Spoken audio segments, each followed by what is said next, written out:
Iată ne ajungi la cazarea din Rovinj. A fost destul de anevoios.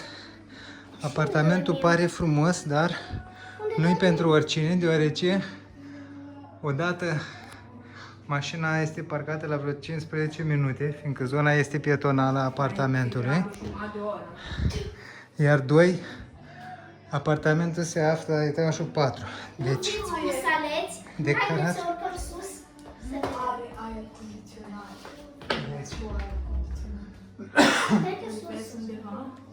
Să vedem. Deci, nu e chiar pentru oricine de accesat.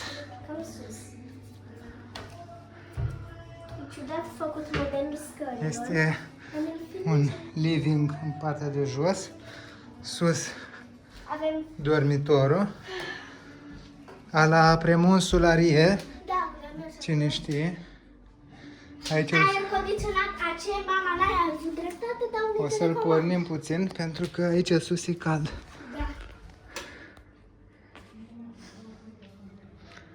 Da. Avem aici o treabă. Ne vom odihni puțin. Ne vom odihni puțin, după care vom ieși să ne răcorim cu un suc, o bere. Atmosfera în oraș este animată. Haideți să deschidem trapa. Bună dimineața! Ne-am trezit în prima dimineață din Rovinj. Vreau să vă arăt cum se vede din apartamentul nostru. Suntem la etajul 4, după cum spuneam. Avem puțină vedere către mare. Mare în dreapta. Se văd clădirile orașului. Acoperișurile, mai bine zis. Mare în stânga.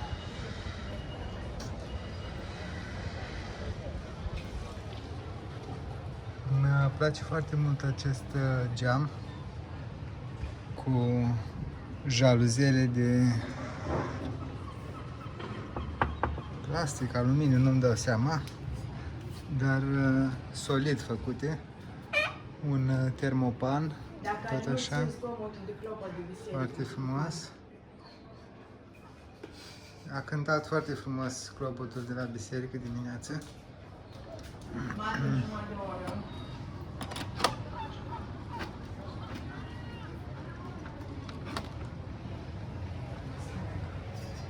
Iată și acolo o terasă frumoasă, un balcon frumos.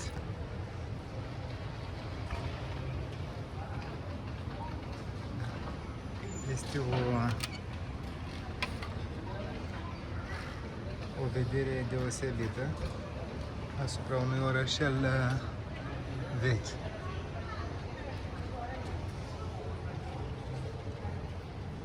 Ne pregătim să mergem la plajă. Vremea este ideală. Aproximativ 26 de grade sau 28. Cam asta e atmosfera în Rovinj.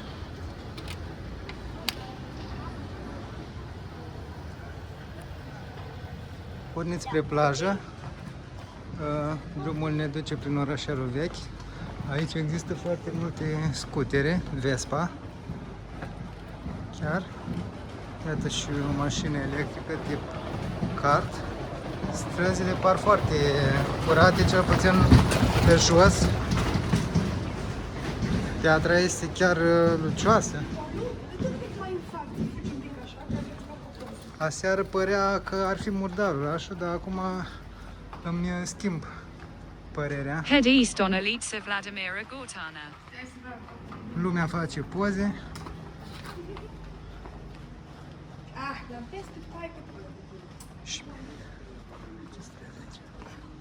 Iată, poți să te tunzi dacă nu ai apucat să faci asta când pleci. Hainele se agață în stil tipic mediteranean, italian. Noi ne-am înarmat cu papuci pentru plajă pentru că aici este plajă cu pietre și anul trecut am călcat într-un arici de mare și mi-a ieșit în câteva luni de picior. Da, trebuie avut grijă. Turn da. right toward Vodjansko Elica. Aici e mare.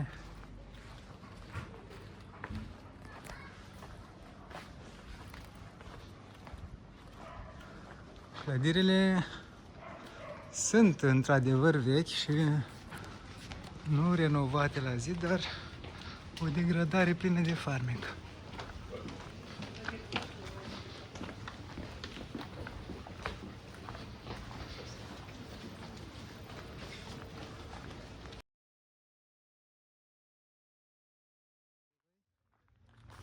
Ce este foarte bine aici este faptul că nu duci lipsă de umbră.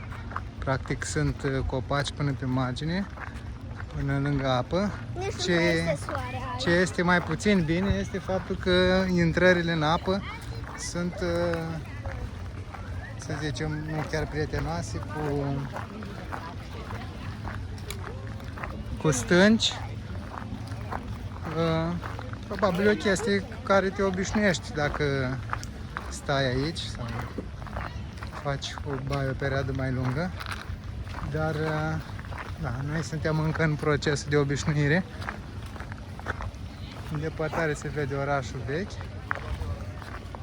Mai căutăm încă locul ideal, să vedem dacă vom găsi așa ceva. Multă lume la plajă astăzi.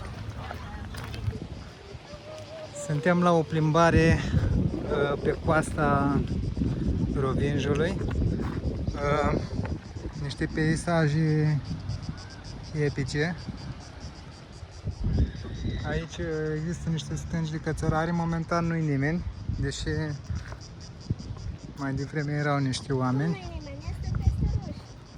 Da, sunt niște pescăruși acolo așteptând probabil alpiniștii să piardă mâncare. Ăla trebuie să fie beach bar-ul la care dorim să mergem, care se vede de aici. Aici o zonă unde s-au construit foarte multe piramide din pietre.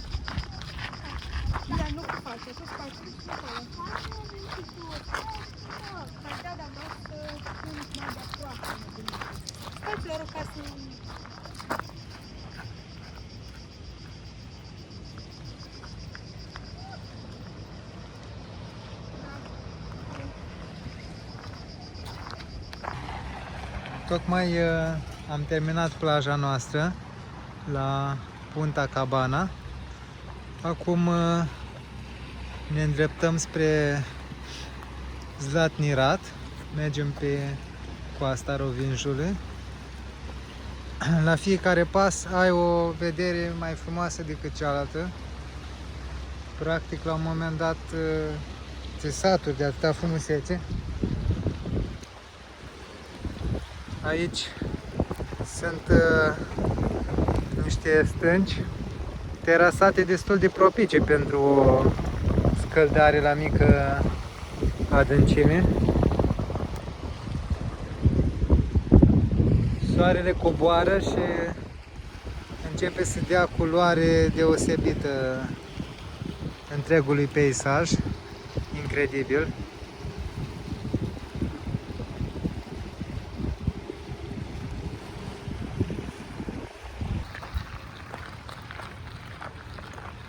Cam așa arată plimbare pe coastă.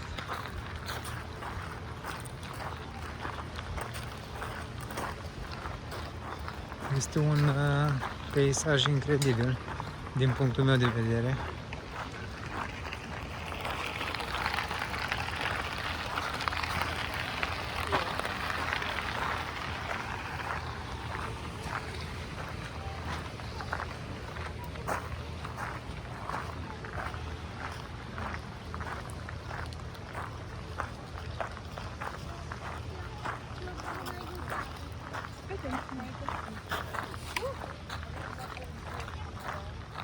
Verdele ăsta parcă nu l-am mai văzut nicăieri. Nu știu.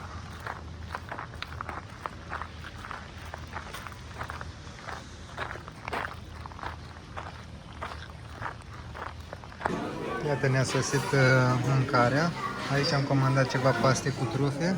Eu mi-am luat o pizza cu ton. Satuton și aici o salată de caracatiță. Marinată. Bere, un Sprite, un mojito destul de slab. Vom reveni la sfârșitul mesei cu prețurile. Localul este destul de frumos. Se numește Oleandru.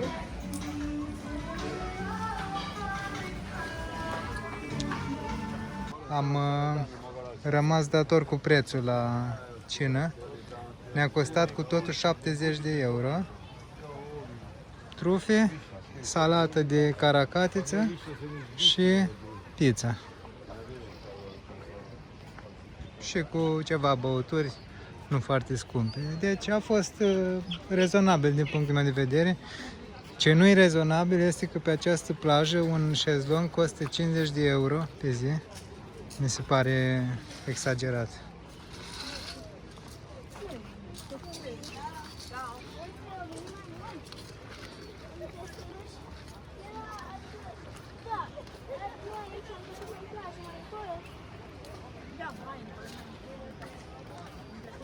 Această plajă se numește Mulini Beach.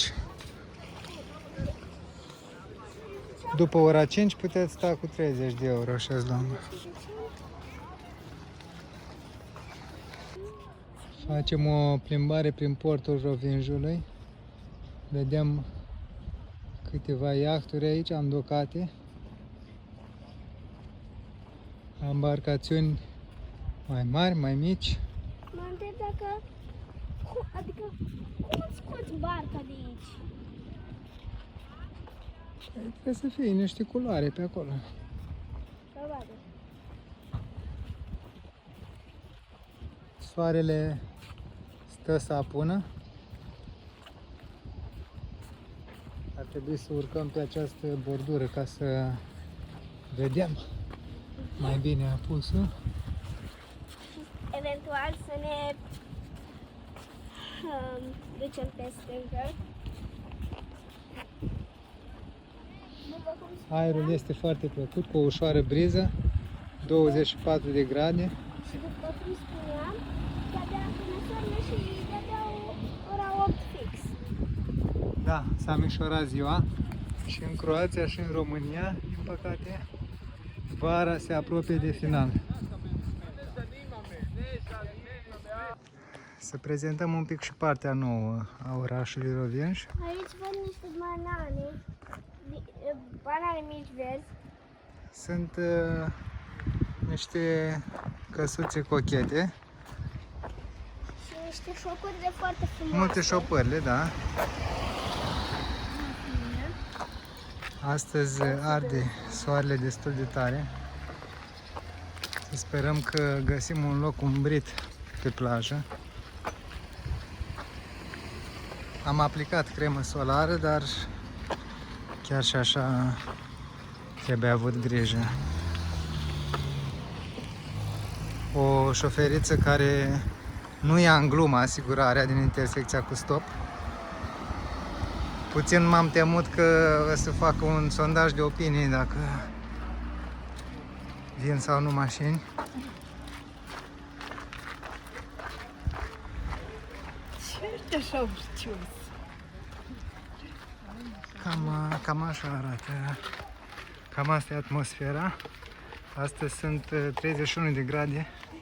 Uitați, fructul pasiunii. Un bondar, dar bondarul acesta, nu știu dacă l-ați văzut. Eu l-am văzut.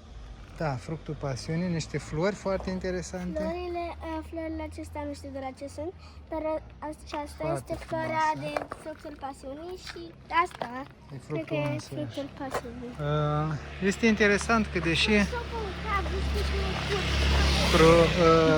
deși Rovinjul se află la o latitudine similară cu cea a Bucureștiului, aproximativ, totuși aici clima este tropicală, mai tropicală, dacă e corect de spus. Vedeți palmieri, bananieri, cum am văzut. Și se vede și bătrâna vie, dacică, Deci au de toate. O țară foarte, foarte norocoasă din punct de vedere climatic și al reliefului. Aici chiar sunt niște case în stil mediteranean făcute. Și vom continua drumul. Mai avem aproximativ un sfert de oră până la plaja Cuvi Beach. Cam așa arată Cuvi Beach. Mi se pare un peisaj de vis, pur și simplu. Parcă desenat. Parcă desenat.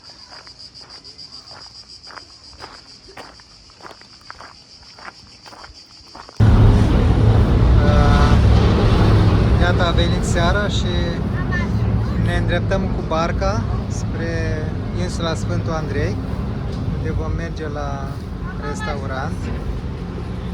Acum am ajuns pe o altă... Nu, am ajuns suntem tot în Rovinj, în alt port. Am ajuns în alt port deocamdată. Peisajul este superb. Soarele a pus nu de mult. În depărtare se vede orașul.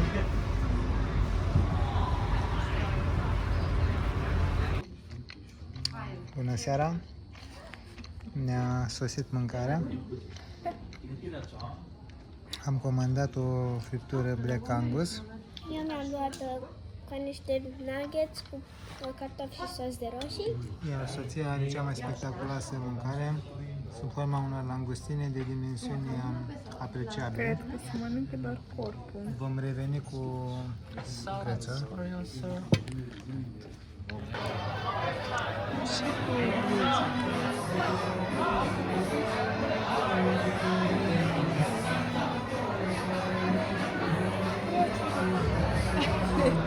Ce vezi?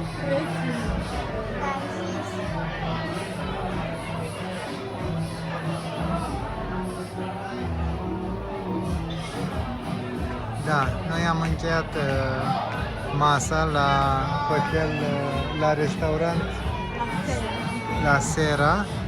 Acum mergem spre apartament și am trecut pe lângă un bar care face aceste proiecții pe clădirea de lângă el.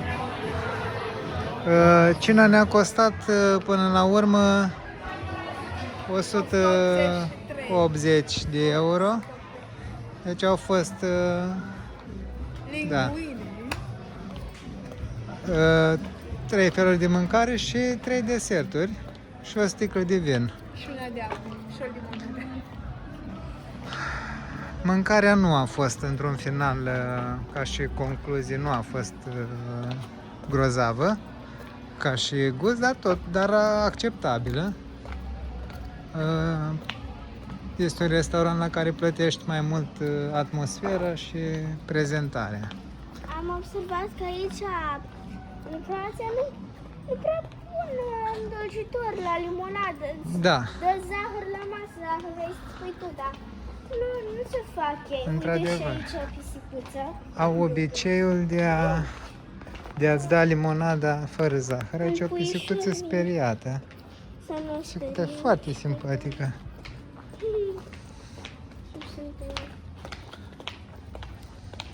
Da, nu pun zahăr în limonadă sau miere, interesant. Practic, la ei limonadă înseamnă apă cu lămâie. Cam asta e atmosfera. S-a redus puțin aglomerația. Azi e luni totuși, ce-i Și drept. ora... e trecut ora 12 jumătate aproape. Deja e marți. Uite așa. Iată, ne ajungi pe insula Catarina. Catarina. Stai că nu prea...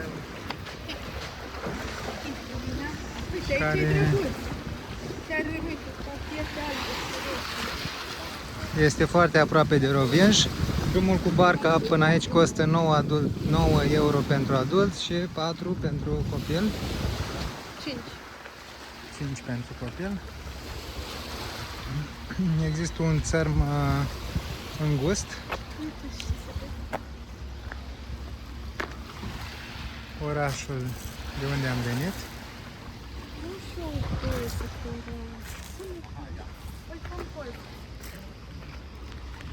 Hai că-ți fac eu. Și îmi primiți?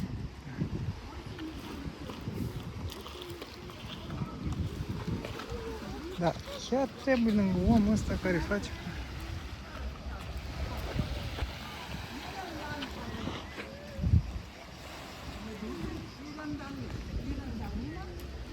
Acum căutăm un loc frumos pentru plajă. Deja este mult mai bine decât în oraș, datorită umbrei pinilor. Anul acesta am aflat abia că pinii pot emite un parfum extrem de plăcut și puternic.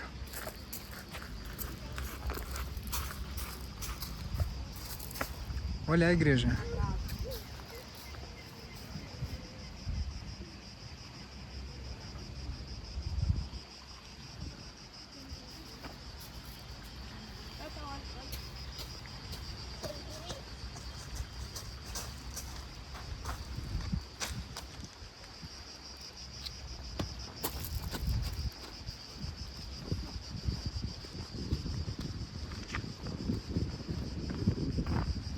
Pescăruși. O liniște, da, peste mâna care filmează. O liniște deplină, aproape. Aici, într-adevăr, te poți relaxa. Priviți cum stă coroana acestui copac căzut aproape în mare.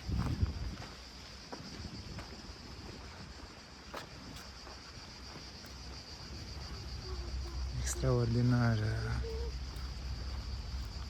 peisaj și parc maritim. Pentru că asta este un parc maritim. Pescăruși la tot pasul. Poate vom reuși să ne împrietenim cu ei. Uite un tur. Pescăruși gestanți. Încă doi. Da, pare că aici este locul unde se retrag ei, ca să stea mai liniștiți decât în oraș. Pescărușii sunt carnivori. Foarte mică bucată. Pescărușii sunt carnivori.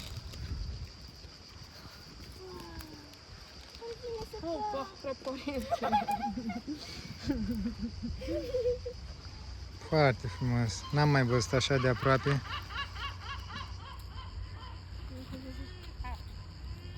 Să zici mai dăm. Hai că dau și acolo. Si, măi.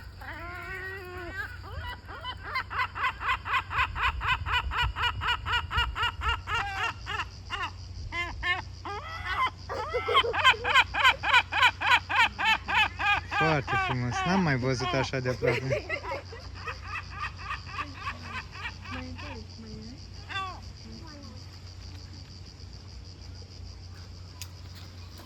O, dar nu așa, că-i sperii. Dar ăsta prinde tot. Hai, ia și tu. A, de asta nici nu poate, săracul. E prea mare. Prea mare, Oli, vezi, o înghițit-o întreagă. Băi, ești nebun, e neclar.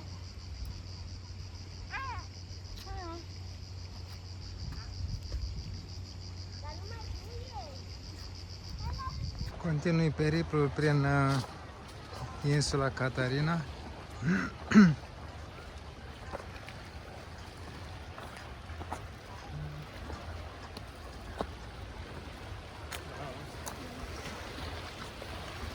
Vedem un hotel din Rovinj, Marina Bay. Aici probabil există niște unități de cazare de pe insulă.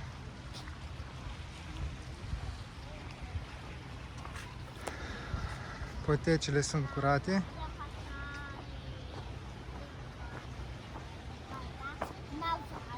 Și pinii foarte răditori.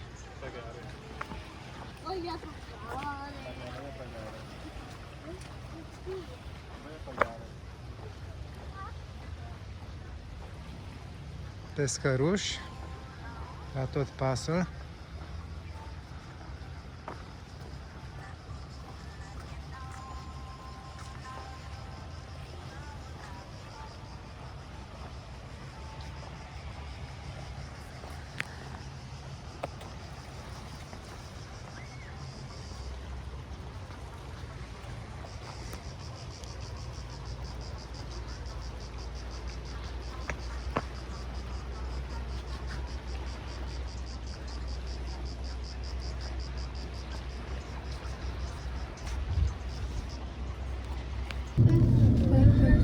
Era tot așa ceva gonflabile pe mare. Începem vlogul de astăzi cu câteva imagini de pe drumul de coastă Coasta Dalmată. Suntem pe Coasta Dalmată și mergem către Split.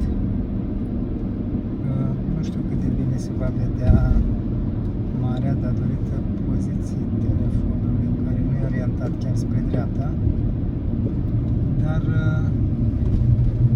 ne vom putea face o idee despre peisaj. Uite, acolo este o cetate pe deal.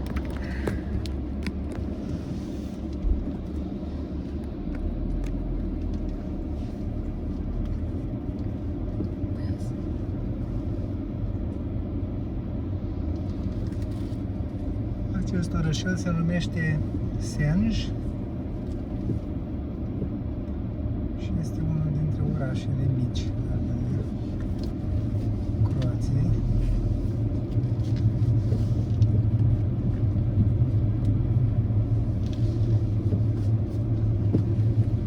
Traficul este foarte lent pe acest drum.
Din păcate, dragi prieteni, aparatul nu-mi permite să filmez foarte mult, dă eroare de supratemperatură, așa că filmările de pe drum vor fi scurte,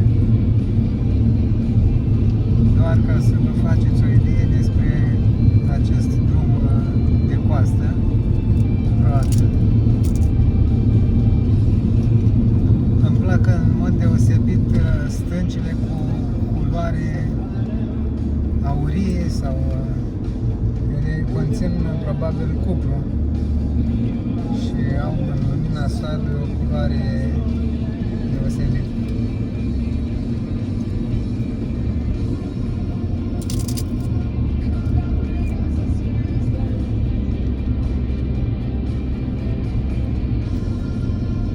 De la un timp drumul nu a mai fost foarte aglomerat, drumul de coastă.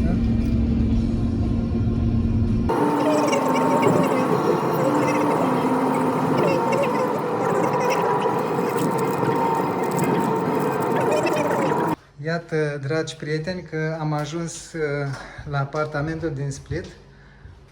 Sincer vorbind, este mai frumos decât mă așteptam. Aici sigur nu vom duce lipsă de spațiu. Sunt 70 de metri pătrați. O sufragerie cu niște geamuri frumoase, jaluzele acționate electric. Chestia asta, să fiu sincer, am mai văzut-o doar în filme. Din păcate pentru ei, urmează să le construiască o serie de blocuri în față, deci nu vor mai fi în primul rând la mare. Dar momentan, cred că ne putem bucura de această priveliște.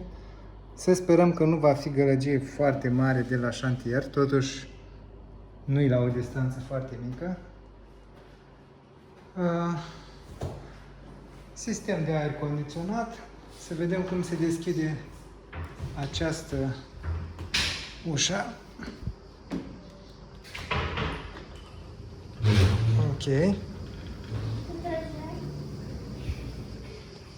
Da, avem și un balcon foarte frumos.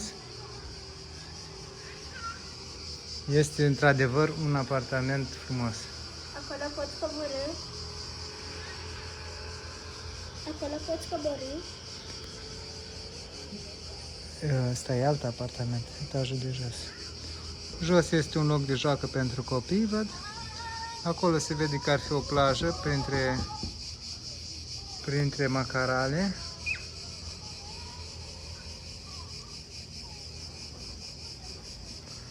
Să mergem să vedem și restul apartamentului.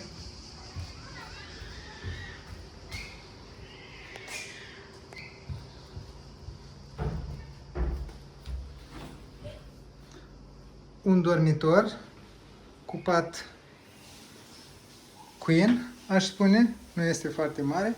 Aici jaluzele manuale. Suntem deasupra unei pergole. Oglindă pentru pregătirea pentru ieșirea în oraș. Încă un dormitor. Tot jaluzele manuale și aici. Aici este o curte interioară care presupun că nu face parte din acest apartament. Dar aerul condiționat este clasic. De aici. Oprim și pornim. Pornim, oprim, temperatură, șifoniere, deci nu vom duce lipsa de și loc de haine, loc pentru haine și hol. Deci una peste alta, Avem și mașină. o sufragerie, două dormitoare, o baie cu două chiuvete, oglindă, Mașinărie de spălat. bideu, se pare că au o pasiune pentru bidee. Avem și mașini de spălat, care va constitui un avantaj Unde e important. mașina de scat? Și un fel de jacuzzi, să vedem în ce măsură funcționează.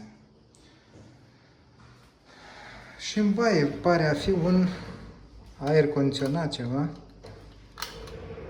Da, Sau probabil. poate ventilatorul. Oricum pare să nu prea funcționeze. Aș zice că punctul central la apartamentului este această terasă care arată destul de spectaculos. Ne oprim aici, vedem ce facem în restul serii, dacă vom ieși sau nu din casă. Vedem.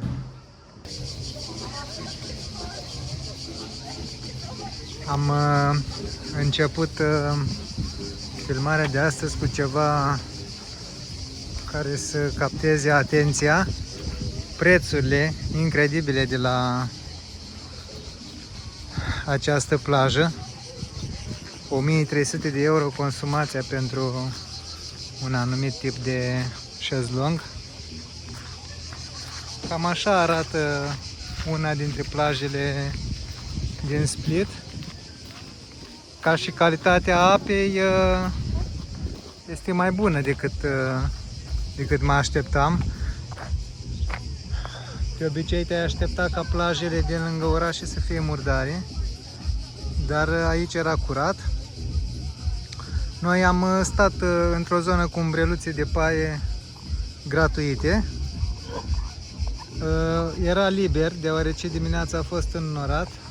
Acum, între timp, a devenit foarte aglomerată plaja.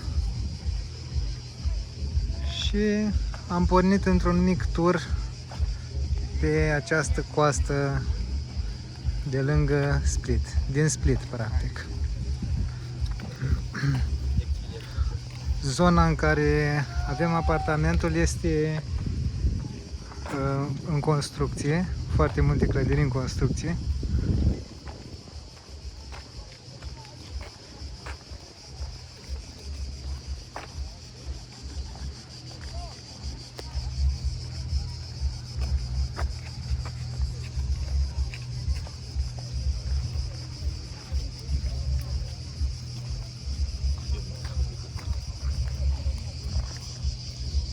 Se văd foarte frumos și munții în depărtare.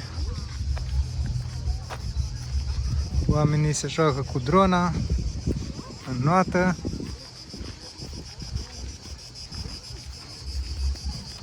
Și cicadele își realizează concertul lor obișnuit. Vom reveni când apar noi imagini interesante.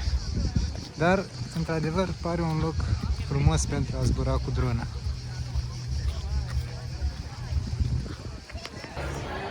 Vom prezenta puțin atmosfera din Split seara. A fost o aglomerație infernală. Acum, la ora 11 și ceva, s-a mai liniștit puțin aglomerația. Sunt tot felul de străduțe prin care te poți pierde. Asta e o zonă liniștită.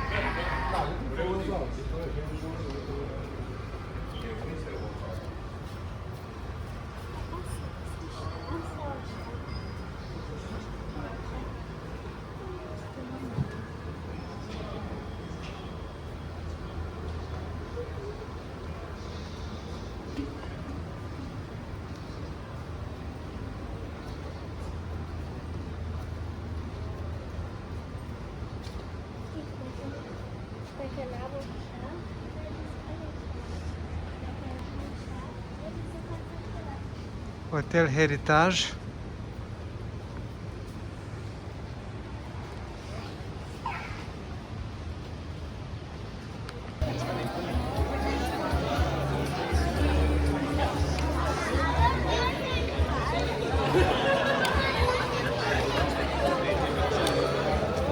Oare aici le vinde pur și simplu băuturi și ei stau pe jos, nu?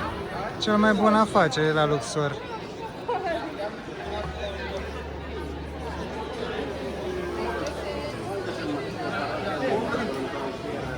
Asta e barul. Mai mergem un pic încolo sau nu? Am fost înspre zona aia, am fost, da.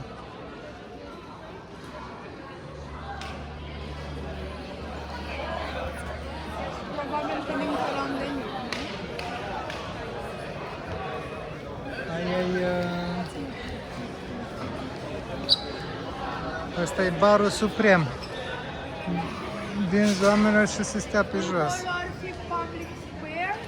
Da, în Public Square. Și asta e.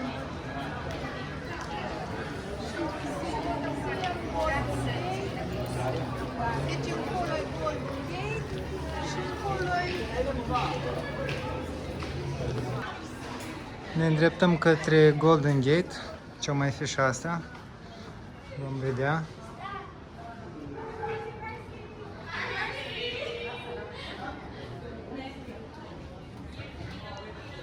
Telefonul pare a supraexpune aceste înregistrări.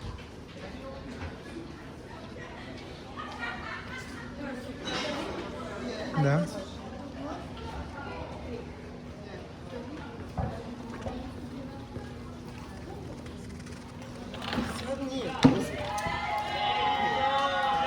Îmi arăți geamurile?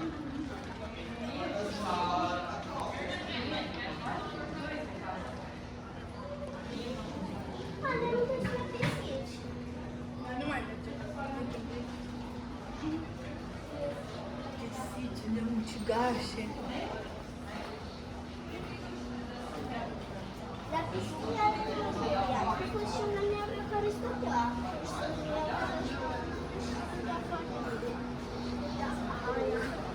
Da, era iar un pic s-a pus pe jos și după aia am înviat, s-a pus așa pe jos. S-a ceva de genul înmățit, mic așa. Și apoi am făcut una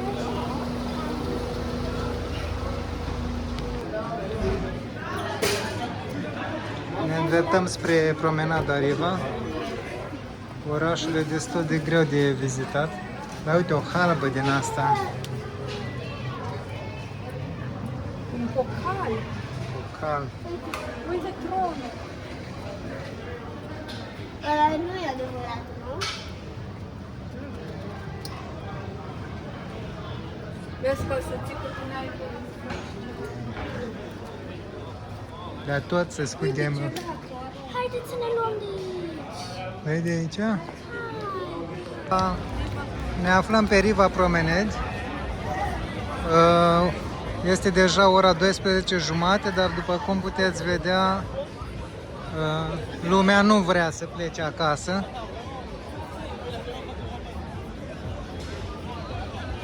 O atmosferă foarte frumoasă, un ceas foarte frumos într-un turn foarte frumos.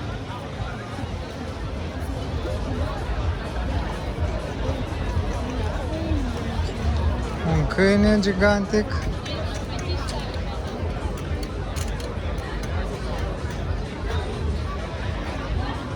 În depărtare văd Hotel Ambasador.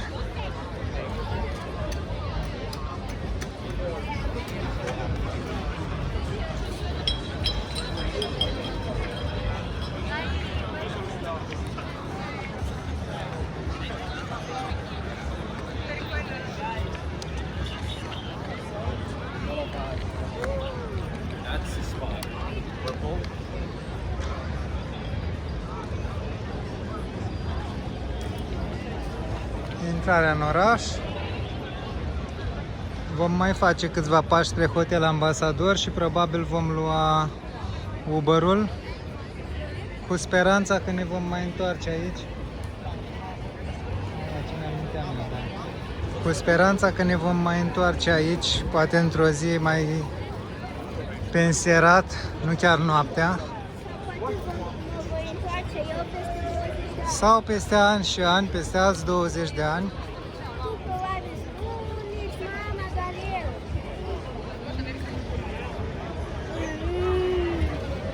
eu. Aș putea face un obicei ca din 20 în 20 de ani să vin în Croația. Și în Croația și în